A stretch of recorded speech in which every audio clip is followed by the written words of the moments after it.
जय श्री राम मित्रों, आपका स्वागत है हमारे YouTube चैनल सनातन भक्ति सागर पर। पिछले भाग अर्थात भाग 43 में हम लोग देख चुके थे कि रावण स्वयं युद्ध करने आ चुका है युद्ध मैदान में मेघनाथ की मृत्यु के बाद, जिसका युद्ध देखने के लिए देवता भी विमान पर चढ़कर आकाश में आ चुके हैं। देखिए उसके बाद क्या होता है। सुर ब्रह्मादि सिद्धि मुनि नाना, देखत रन नभ चढ़े विमाना। हमहु उमा रहे तेहि संगा, देखत राम चरित रन रंगा। ब्रह्मादि देवता अनेक सिद्ध तथा मुनि विमानों पर चढ़कर आकाश से युद्ध देख रहे हैं और शिव जी कहते हैं कि हे उमा, मैं भी उस समाज में था और श्री राम जी के रण और रणोत्साह की लीला देख रहा था। अर्थात सभी देवता ब्रह्मा ये सब युद्ध मैदान में आ चुके हैं। शिव जी भी देख रहे हैं उस युद्ध को कि किस तरह राम अपना लीला कर रहे हैं। उसके बाद का चौबाई है मित्रों। सुभट समर रस दूहु दिशि माते, कपि जयशील राम बलताते। एक एक सन भी रही पचारही, एकन एक मर्दी मही पारही। दोनों ओर के उदाहरण में रस में मतवाले हो रहे हैं। वानर और श्री राम जी के मानरों को श्री राम जी का बल है, इससे वे जयशील हैं, जीत रहे हैं। एक दूसरे से भिड़ते और ललकारते हैं, एक दूसरे को मसल मसल कर पृथ्वी पर मार डालते हैं। उसके बाद देखिए क्या होता है मित्रों। मारही काटही धरही पछारही, शिष तोरि सन सन मारही। उदर बिदारही भुजा उपारही, गही पद आवनी पटकी भट डारही। इसका अर्थ है वे मारते हैं, काटते हैं, पकड़ते हैं, पछाड़ते हैं युद्ध में और सिर को तोड़ देते हैं। उन्हीं सिर से दूसरे को मारते हैं, पेट फाड़ देते हैं, भुजा उखाड़ देते हैं और योद्धा के पैर पकड़कर पृथ्वी पर पटक देते हैं। अर्थात वानर और राक्षस दोनों एक दूसरे को मारते और काटते हैं। निशिचर भट मही गाड़ही भालू, ऊपर ढारी देही बहु बालू। वीर बली मुख युद्ध विरुद्धे, देखियत विपुल काल जन क्रुद्धे। अर्थात राक्षस योद्धाओं को भालू पृथ्वी में गाड़ देते हैं और ऊपर से बालू डालते हैं बहुत सारे। और युद्ध में शत्रुओं के विरुद्ध हुए वानर ऐसे दिखाई पड़ते हैं मानो बहुत ही क्रोधित और काल के भांति दिखाई दे रहे हैं। अर्थात वानर और भालू दोनों मिलकर राक्षस को बहुत बुरी तरह से मार रहे हैं। उसके बाद छंद है। क्रुद्धे कृतांत समान कपि, तन शत्रुवत सो निराजहि। मर्दहि निशाचर कटक भट, बलवंत घंज मिगाजहि। मारहि चपेटन ही डाटी, दातन काटी लातन ही मीजहि। चिक्रहि मारकट भालू छल बल, करहि जेहि छल खीजहि। अर्थात क्रोधित हुए काल के समान वे वानर खून बहते हुए शरीर से शोभित हो रहे हैं। ये बलवान वीर राक्षस सेना के योद्धाओं को मसलते हैं, मेघ की तरह गरजते हैं, डांटते हैं, चपेटते हैं, मारते हैं, दांतों से काटकर लातों से पीस डालते हैं। वानर भालू चिघाड़ते हुए ऐसे छल बल करते हैं जिससे कि दुष्ट राक्षस नष्ट हो जा रहे हैं। अर्थात राक्षसों के ऊपर वानर की सेना बहुत भारी पड़ रही है और दोनों काफी भयंकर युद्ध कर रहे हैं। उसके बाद का आगे का छंद है मित्रों। धरी गाल फारही उर, बिदारही गल अत अंताव रही मेलही, प्रहलाद पति जानु विविध, तनु धरि समर अंगन खेलही। धरु मारु कटु पछारु, घोर गिरा गगन मही भर रही। जय राम जे तृण कुलिस, कर कुलिस ते तृण सही। अर्थात वे राक्षस के गाल फाड़ रहे हैं, छाती चीर रहे हैं और अतड़िया निकालकर गले में डाल लेते हैं। वे ऐसे वानर दिखाई पड़ रहे हैं मानो प्रहलाद के स्वामी श्री नरसिंह भगवान अनेक शरीर धारण करके युद्ध में मैदान में क्रीड़ा कर रहे हैं। मारो काटो पकड़ो पछाड़ो का घोर शब्द सुनाई दे रहा है पृथ्वी पर।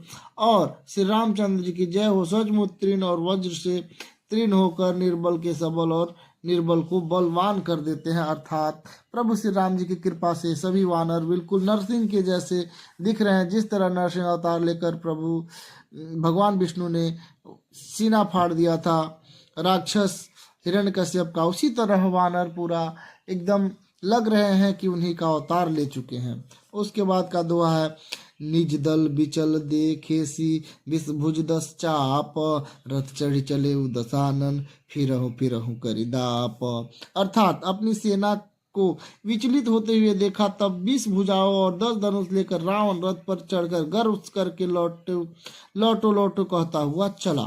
जब रावण की सेनाएं पीछे हटने लगती है, तब रावण खुद आगे आता है और सबको बोलता है कि लौटो, पीछे मत जाओ। उसके बाद देखिए क्या होता है। धायउ परम क्रुध 10 कंधर, सन्मुख चले हृदय बंदर, गही कर पादप उपल पहारा, डारेन हिता पर एक ही बारा। रावण अत्यंत क्रोधित होकर दौड़ता है। वानर हुंकार करते हुए लड़ने के लिए उसके सामने चले। उन्होंने हाथ में वृक्ष, पृथ्वी और पहाड़ लेकर रावण को एक ही साथ कर डाले। अर्थात रावण क्रोधित होकर उधर चलता है युद्ध करने के लिए, और उन्होंने रावण को देखकर वानर भी हुंकार करने लगते हैं और हाथ में वृक्ष और पत्थर पहाड़ लेकर रावण पर साध डालते हैं, निशाना लगा देते हैं। उसके बाद देखिए क्या होता है। लागहि शैल वज्र तन तासु, खंड खंड होई फूटहि आसु, चला न अचल रहा रथ रोपी, रण दुर्मुद्रा वन अति कोपी। अर्थात पर्वत और वज्र के तुल्य शरीर में लगते ही तुरंत टुकड़े टुकड़े हो जाते हैं और फूट जाते हैं। अत्यंत क्रोध और तब रावण रोक कर अचल खड़ा होता है, अपने स्थान से जरा भी नहीं हिलता है। जब वानर लोग पहाड़ पेड़ उसके ऊपर फेंकते हैं तो उस पर बिल्कुल असर नहीं होता है और वो जरा भी नहीं हिलता है। उसका शरीर ऐसा लगता है मानो वज्र के समान है। इत उत झपटी दपटी कपि जोधा, मर्दय लाग भयउ अति क्रोधा, चले पराई भालू कपि नाना, त्राहि त्राहि अंगद हनुमाना। उसे बहुत ही क्रोध हुआ। वह इधर उधर झपट कर और डपट कर वानर योद्धाओं को मसलने लगता है। अनेक वानर भालू है, हे अंगद, हे हनुमान, रक्षा करके पुकारने लगते हैं और भागने लगते हैं। अर्थात रावण क्रोध होकर ऐसा तीर चलाता है रावण कि सभी वानर भालू भागने लगते हैं, अंगद और हनुमान को पुकारने लगते हैं अपनी रक्षा के लिए। पाही पाही रघुबीर गोसाई, यह खल खाई काल की नाई, ते ही देखे कपि सकल पराने, दसहु चाप सायक संधाने। अर्थात देखिए इस चौपाई का क्या अर्थ है मित्रों। हे रघुवीर, हे गोसाई, रक्षा कीजिए ऐसा कहकर दुष्ट काल की भांति खा रहा है। उसे देखकर वानर भागते हैं और रावण दसों धनुष पर बाण संधान करने लगता है। यानी कि सभी जो वानर थे वो सब रघुवीर जी का नाम लेकर पुकारने लगते हैं कि ये रावण काल का रूप धारण कर लिया है, सभी को मार रहा है।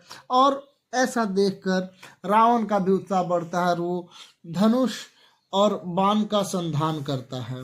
उसके बाद छंद है, संधानी धनुष सर निकर छाड़ सुरुग जिबी उड़ लागहि रहे पुरी सर धर्मी गण दिसी विदिन कहाँ कपि भागहि भयो अति कोलाहल बिकल कपि दल भालु बोलहि अतुरे रघुवीर करुणा सिंधु आरत बंधु जन रक्षक हरे। उसने धनुष पर संधान करके बाण का समूह छोड़ देता है। वे बाण सर्प की तरह उड़ते हैं और पृथ्वी आकाश और दसों दिशाओं से सर्वत्र बाण भर रहे हैं। और वानर भागे तो भागे कहाँ, अत्यंत कोलाहल मच गया है और वानर भालू सेना व्याकुल होकर आर्त पुकारने लगते हैं कि हे रघुवीर जी करुणा के सागर हमारी रक्षा कीजिए।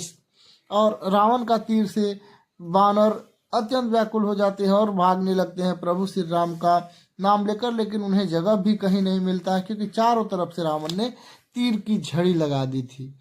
निज निज दल बिकल देखी कटी कसी निसंग धनुराथ लक्ष्मण चले क्रुद्ध होई नाई राम पद माथ। अपनी सेना को व्याकुल देखकर कमर में तर कस कस के हाथ में धनुष लेकर श्री रघुनाथ जी के चरणों के मस्तक में लगाकर रघुनाथ जी के भाई लक्ष्मण जी क्रोधित होकर चल पड़ते हैं। जब वो देखते हैं कि अत्यंत बुरे स्थिति में है वानर तो उनकी रक्षा के लिए लक्ष्मण जी क्रोधित होकर चल पड़ते हैं। उसके बाद देखिए क्या होता है, रेखल का मारासी कपि भालू मोहि बिलो की तोर मैं कालू खोजत रहेऊ तो ही सुत घाती आजु निपाती जुड़ावो छाती। लक्ष्मण के पास जाकर कहते हैं, लक्ष्मण जी पास जाकर कहते हैं, अरे दुष्ट वानर भालुओं को क्या मार रहा है, मुझे देख मैं तेरा काल हूँ। रावण ने कहा, अरे मेरे पुत्र के घातक, तुझको ही ढूंढ रहा था, आज तुझे मारकर मैं अपनी छाती ठंडा करूंगा। अर्थात प्रभु लक्ष्मण जी जैसे ही आते हैं और कहते हैं कि तुम भालुओं पर अपना शक्ति क्या दिखा रहे हो, ये देखकर रावण भी कहता है कि चलो मेरे पुत्र को मारने वाले पुत्र के घातक, आज मैं तुम्हें मारकर अपनी छाती ठंडा करूंगा। उसके बाद देखिए क्या होता है मित्रों, अस कही छाड़े सी बाण प्रचंडा लक्ष्मण किए सकल सतखंडा कोटिन आयुध रावण डारे तिल प्रवान करी काटी निवारे।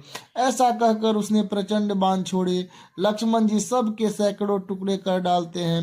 रावण ने करोड़ों अस्त्र शस्त्र चलाए, लक्ष्मण जी उनके तिल के बराबर करके काट कर हटा देते हैं। यानी दोनों तरफ से भयंकर तीर चल रहा है। रावण जब तीर चलाता है तो उसे लक्ष्मण जी बिल्कुल आसानी से काट देते हैं। उसके बाद का देखिए चौपाई क्या है मित्रों, पुनि निज बानन कीन्ह प्रहारा सैदनु भंजी सारथि मारा सत सत शर्मा रे 10 भाला गिरि सिंग्रह न जनु प्रिबिसहि बियाला। फिर उसने अपने बाण उस पर प्रहार किए और उसके रथ को तोड़कर सारथी को मार डाला। रावण के 10 मस्तकों को 100 बाण मारे। वे सिरों से ऐसे पैठ गए मानो पहाड़ के शिखर में सर प्रवेश करता है। अर्थात फिर वो लक्ष्मण जी रावण के ऊपर बाण का वर्षा कर देते हैं और उसके सिर में बहुत सारे बाण मारते हैं। उसके बाद का जो भाग है मित्रों, अगले भाग में हम देखेंगे। आप लोग का प्यार और सपोर्ट के लिए आप सबों को बहुत बहुत धन्यवाद। जय श्री राम।